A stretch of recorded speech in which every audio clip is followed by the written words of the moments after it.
सातै प्रदेशका सातै खबरहरूको स्पेशल प्याकेज प्रदेश खबरमा स्वागत छ। म विनिता केसी। प्रदेश खबरमा हामी हरेक प्रदेशका विकास निर्माण र सुशासनको विषयमा खोजमूलक समाचार सामग्री सम्प्रेषण गर्दछौं। हरेक खबरको चिरफार गर्दै सम्बन्धित निकायको ध्यानाकर्षण गराउँदछौं। आजको प्रदेश खबर सुरु गरौं प्रदेश 1 बाट। मोरङको सुन्दर हरैचा 6 दुर्गा मन्दिर टोल विकास संस्थामा मिश्रित बसोबास छ। 3 वटै टोल विकास संस्थामा बसोबास गर्नेहरूले मौलिक संस्कृति र संस्कृतिसँग जोडिएका बाजाको संरक्षण गर्दै आएका छन्।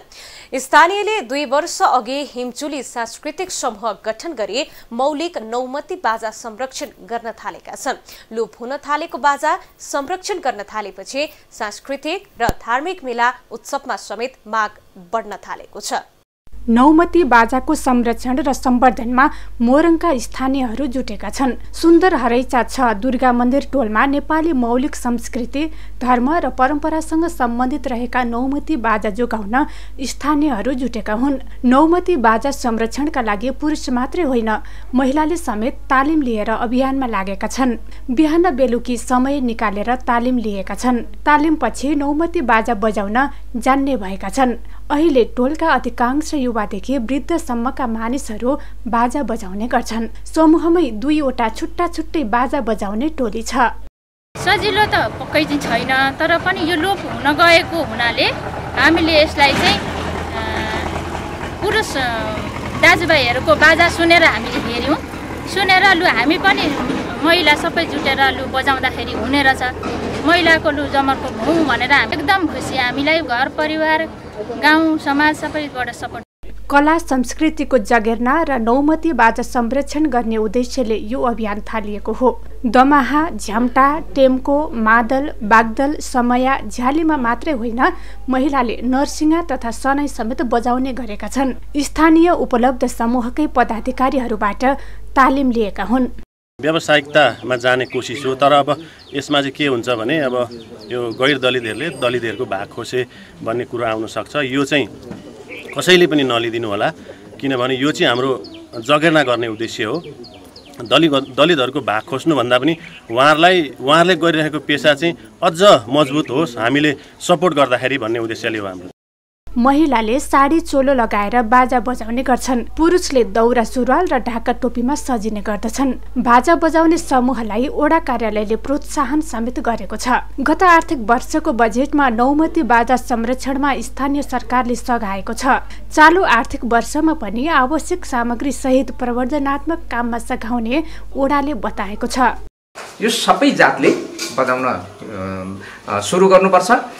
यसो गरियो भने हाम्रो नेपाली लोक संस्कार र संस्कृति चाहिँ प्रवर्धन हुन्छ, सम्वर्धन हुन्छ, संरक्षण हुन्छ।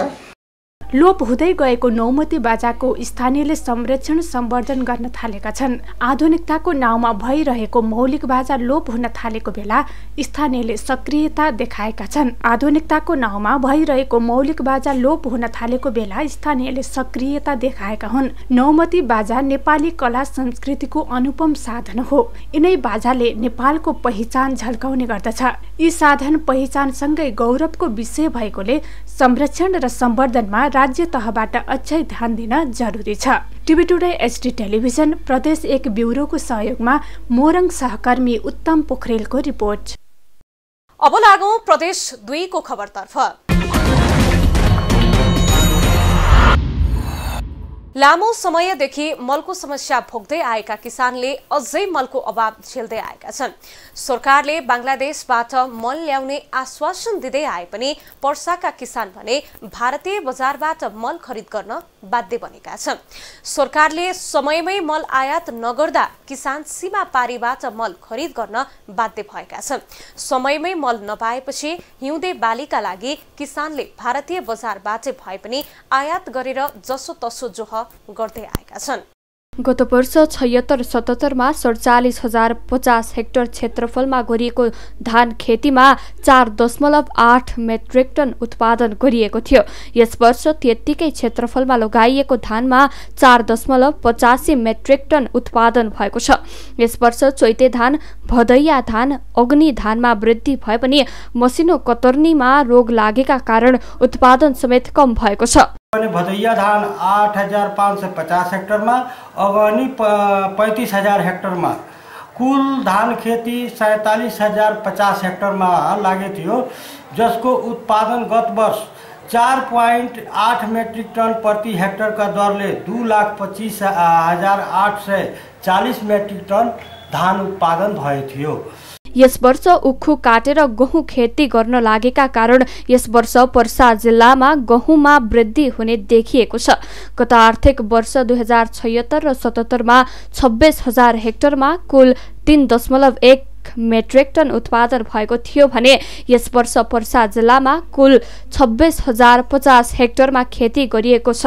आफूहरू धान र गहुँ खेती गर्ने गरेको र यस वर्ष अहिले गहुँको अवस्था ठिक भए पनि मलको चरम अभाव भएको किसानको भनाइ छ।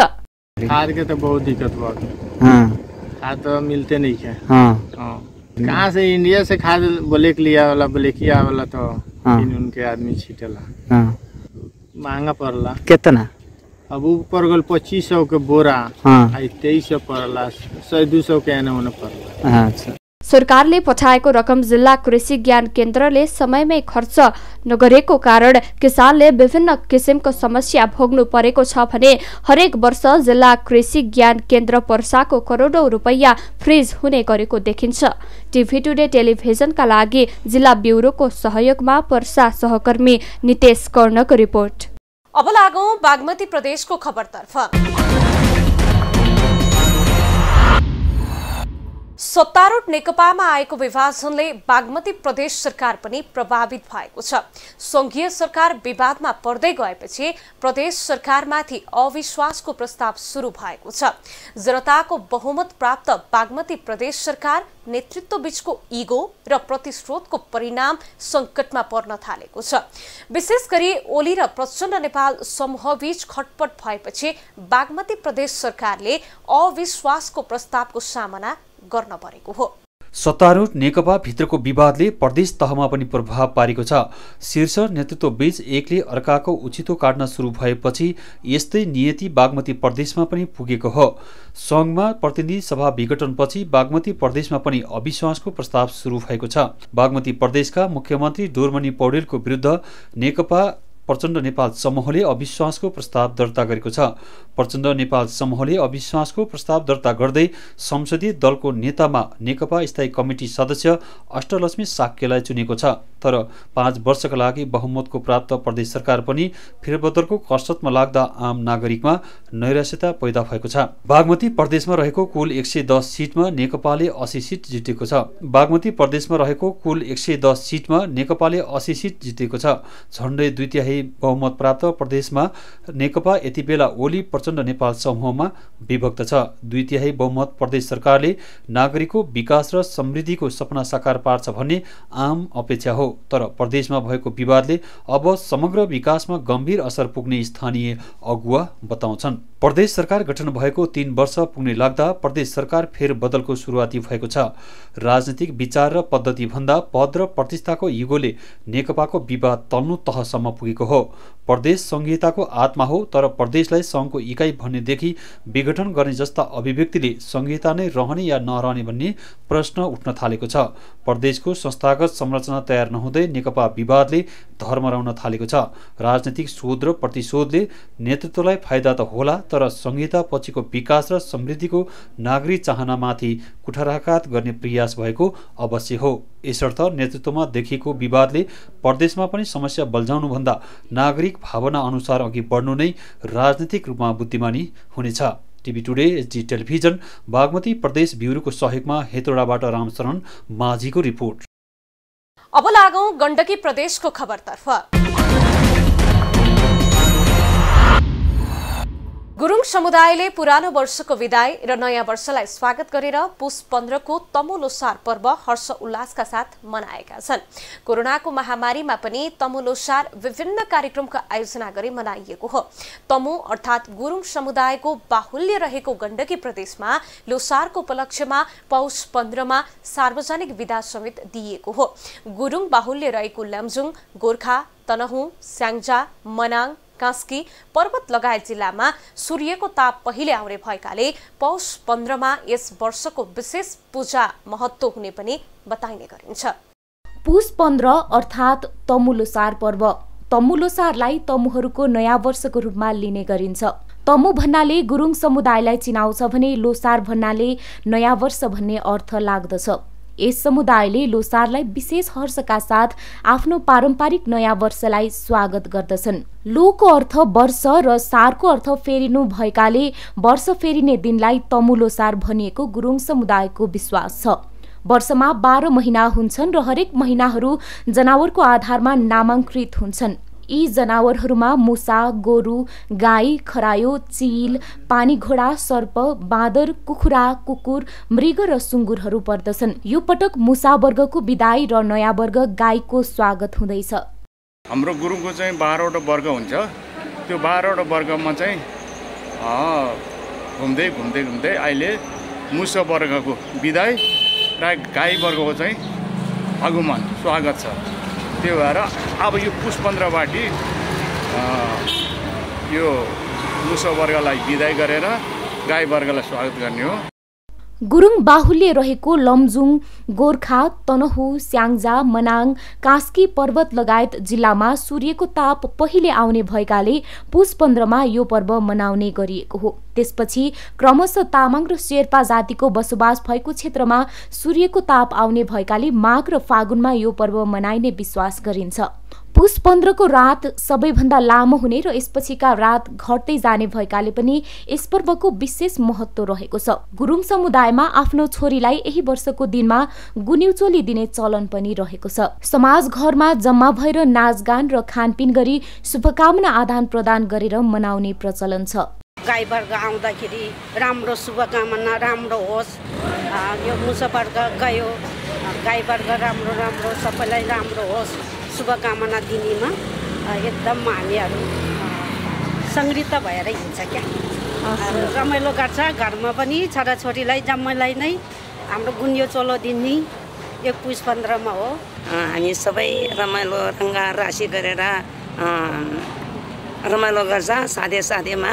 अनि आफ्नो घरको परिवार फेरि मिठो नमिठो जोडेर उ गरेर खान्छ।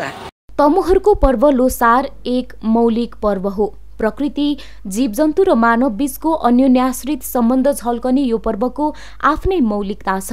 गुरुङ समुदायले लोसार धुमधामसँग मनाउँछन्। यो आपसी सद्भाव, एकता र पारस्परिक सम्बन्धको अनुपम पर्व समेत हो। TV today SD television Gandaki प्रदेश ब्युरोको सहयोगमा कास्की सहकर्मी अनिता घिमिरेको रिपोर्ट। अब लागौं लुम्बिनी प्रदेशको खबरतर्फ। प्रङ्गन्ना बड्कापत सिंचाई आयोजना अन्तर्गत दाङमा 10 वर्षमा 7 किलोमिटर नहर मात्र सम्पन्न भएको छ। 2066-67 मा सुरु भएको आयोजना आर्थिक वर्ष 2069-70 मा सक्ने लक्ष्य लिएको थियो। तर निर्धारित अवधिमा आयोजना सम्पन्न हुन नसकेपछि गुरु योजना संशोधन गरेर भए पनि आयोजना पूरा गरिने भएको छ। दाङको राप्तीको दक्षिण क्षेत्रमा सिँचाइ सुविधा पुर्याउने भन्दै प्रगन्ना बड्कापन नहर आयोजना सुरु भए पनि अझै अपुरो छ। आर्थिक वर्ष 2069-70 मा सम्पन्न गर्ने लक्ष्य लिएको भए पनि 10 वर्षसम्म आयोजना पूरा हुन सकेको छैन। राप्ती नदीको बाँध भालुवाङ क्षेत्रबाट सुरु भएर गडवा गाउँपालिकाको मानपुरसम्म 30 किलोमिटर नहर बनाउने योजना हो। तर वर्षौंसम्म पनि आयोजना 7 किलोमिटर मात्रै नहर पूरा भएको छ। आर्थिक वर्ष 2080-81 मा सम्पन्न गर्ने गरी गुरु योजना संशोधन गरिएको छ। नयाँ योजना अनुसार 3 अर्ब 74 करोड लाग्ने अनुमान गरिएको छ। पहिलो चरणको टेन्डर आह्वानबाट 7 किलोमिटर नहर निर्माण भएको छ। दोस्रो चरणको टेन्डर आह्वान गर्ने बित्तिकै विवाद सुरु भएपछि आयोजना प्रभावित भएको हो।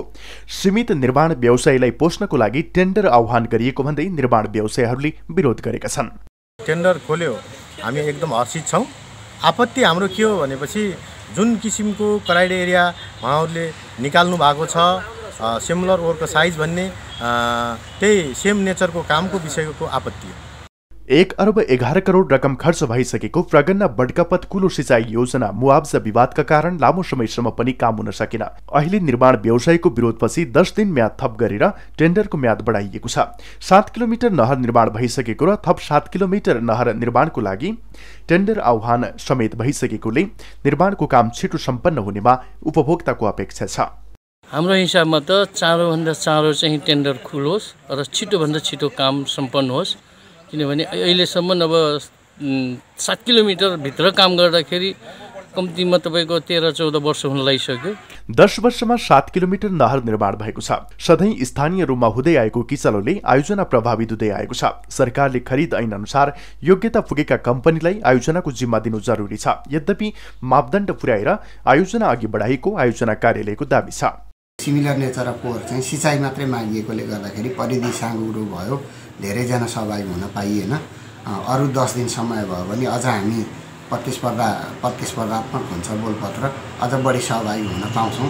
10 दिन समय दिनु पर्यो भन्नुभएर हामीले छलफल गरेर 10 दिनको लागि समय सारेका छौँ। हालसम्मको आयोजना प्रगतिबाट 90 हेक्टर जमिनमा सिँचाइ सुविधा पुगेको छ। तर सरकारी लक्ष्य यति मात्र होइन, यसर्थ आयोजनालाई तोकिएकै समयमा पूरा गर्ने गरी प्रक्रिया अघि बढाउन जरुरी छ। TV today SD television Lumbini प्रदेश ब्युरोको सहयोगमा दाङ सहकर्मी दिवाकर पोखरेलको रिपोर्ट। अब लागौं कर्णाली प्रदेशको खबरतर्फ। चाहेपछि र आँट गरेपछि असम्भव भन्ने के छ र? यसको उदाहरण बनेको छ सुर्खेत वीरेन्द्रनगर नगरपालिका वडा नम्बर 13 को अप्पर नमुना गाउँ। कर्णाली प्रदेशको राजधानी सुर्खेत वीरेन्द्रनगरबाट 8 किलोमिटर उत्तर पश्चिममा रहेको अपार नमुना गाउँको रूपमा विकास भएको छ। गाउँ नमुना स्थानीय महिलाहरूको नेतृत्वमा गाउँमा होमस्टे सञ्चालन गरी बेरोजगारीको समेत अन्त्य गरिएको छ। 60 घरधुरी रहेको अपार गाउँ कुनै बेला अशिक्षाका कारण थुप्रै खालका हिंसाबाट पीडित थियो, तर पछिल्लो समय महिलाको नेतृत्वमा गाउँ नमुना बन्दै गएको छ। आफर गाउँ यति बेला नमुना बनेको छ। सुर्खेत वीरेन्द्रनगरदेखि 8 किलोमिटर उत्तर पश्चिममा पर्ने यो गाउँ महिलाहरूको नेतृत्वमा अघि बढेपछि नमुना बनेको हो। महिलाहरूको नेतृत्वमा गाउँमा ग्रामीण पर्यटनको प्रवर्धन हुन थालेपछि आय आर्जनमा समेत अभिवृद्धि भएको छ। आर्थिक विपन्नता र सामाजिक गलत दृष्टिकोणले आक्रान्त बनेका महिलाहरूकै पहलमा गाउँलाई नमुना बनाइएको हो। स्थानीय उत्पादनको प्रवर्धन गर्दै होमस्टे सञ्चालन हुन थालेपछि नियमित आम्दानी हुन थालेको छ। आर्थिक रूपले कमजोर महिलाहरू स्वयं आम्दानी गर्न थालेपछि दुःखका दिन पनि गएका छन्। आफ्नो घरकै उत्पादन गरेर अनि अर्ग्यानिक विषादी रहित तरकारीहरू गराएर आफूले घरमै प्रयोग गर्ने गरेका छौँ।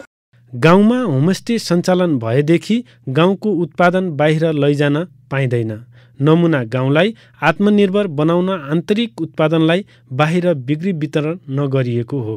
स्थानीय महिलाको नेतृत्वमा व्यावसायिक रूपमा कृषि तथा मासुजन्य उत्पादन सबै होमस्टेमै खपत हुने गर्दछ। अहिले मैले यो नमुना गाउँमा बाख्रा पाल्ने सुरुवात गरेकी छु। पछि भविष्यमा अब जोस् यो बाख्राले मलाई सहायता गर्ला, केही रोजगार दिलाउला भन्ने मैले आशा राखेको छु। यो समूहले दिएको बाख्राबाट मैले मासिक 30,000 रुपियाँको खसी बेच्छु। मैले लोकल कुखुरा पालेको छु। यो लोकल कुखुराबाट राम्रो आम्दानी भएको छ। गाउँमै अन्डा बनाउने, अन्डा बेच्ने, अन्डा खाने। यो होमस्टेले लिन्छ तपाईँ? लाग्छ। मैले यो तरकारी खेती रोजेको छु। तरकारी खेतीमा अहिले राम्रो आम्दानी भइरहेछ। यो तरकारी खेती बाहिर लिन पर्दैन। यहाँ उत्पादन भएको तरकारी खेती हाम्रो गाउँमा नै गर्ने गरिएको छ। 2072 विभिन्न 9 सूचकको आधारमा नमुना गाउँ विकास गर्ने अभियान सुरु गरिएको हो। स्थानीय महिलाहरूको नेतृत्वमा होमस्टे सञ्चालन सुरु भएको करिब 4 वर्ष पुरा भएको छ। होमस्टे सञ्चालन भएपछि कर्णाली प्रदेश सरकारले समेत सघाएको छ। गत आर्थिक वर्षमा कर्णाली प्रदेश सरकारले 16 लाख अनुदान दिएको थियो। प्रदेश सरकारको अनुदानबाट 2वटा पाहुनाघर निर्माण गरिएको छ। शान्त रमणीय गाउँ आन्तरिक तथा बाहिरी पर्यटकको रोजाइमा पर्दै गएको छ। आफर नमुना गाउँको अवलोकन भ्रमण गर्ने पाहुनाले अर्गानिक खाना, लोकल कुखुराको मासु, लोकल अचार, सिस्नो, मकैको ढिँडो, लोकल आटा, गुन्द्रुक लगायतका परिकारहरूको स्वाद चाख्न पाउँछन्। हाम्रो चाहिँ विशेष गरेर यहाँ आउने पाहुनाहरूलाई यहाँको अर्गानिक उत्पादन खुवाउने, जस्तै तरकारी, यहीँको अर्गानिक तरकारी, सिस्नो, ढिँडो, मकैको आटो, रोटी, लोकल कुखुराको मासु, यहाँको सिन्की चाहिँ खुवाउने गरेका छौँ अहिले। नमुना गाउँमा महिलाहरूले ल्याएको परिवर्तन मुलुकका अन्य गाउँका लागि अनुकरणीय बन्न सक्छन्। सिप, जाँगर अनि एकता भएमा जुनसुकै उद्यममा सफलता पाउन मात्रै होइन, समाजको आर्थिक र सामाजिक रूपान्तरण पनि सम्भव छ भन्ने तथ्य यो नमुना गाउँले दिएको छ। तसर्थ आफर जस्ता गाउँका लागि थप प्रोत्साहन गर्न सबै तहका सरकारको अझै सहयोग खाँचो छ। टिभी टुडे एचडी टेलिभिजनका लागि विवश कुमार सेजुवाल, कर्णाली प्रदेश, सुर्खेत। र अब खबरको अन्तमा लागौं सुदूरपश्चिम प्रदेशतर्फ। भारतले नेपाली भूमि अतिक्रमण गरिरहँदा सीमा क्षेत्रमा ढलेका तथा जीर्ण रहेका स्तम्भको समेत मर्मत सम्भार हुन सकेको छैन। कञ्चनपुर सन्तनगर स्थित महाकाली नदी किनारमा 6 वर्ष अघि ढलेको सीमा स्तम्भ अझै पुनर्निर्माण हुन नसकेको हो। ढलेको स्तम्भ वर्षौंसम्म पनि मर्मत सम्भार हुन नसक्दा सीमा अतिक्रमण बढ्दै गएको छ।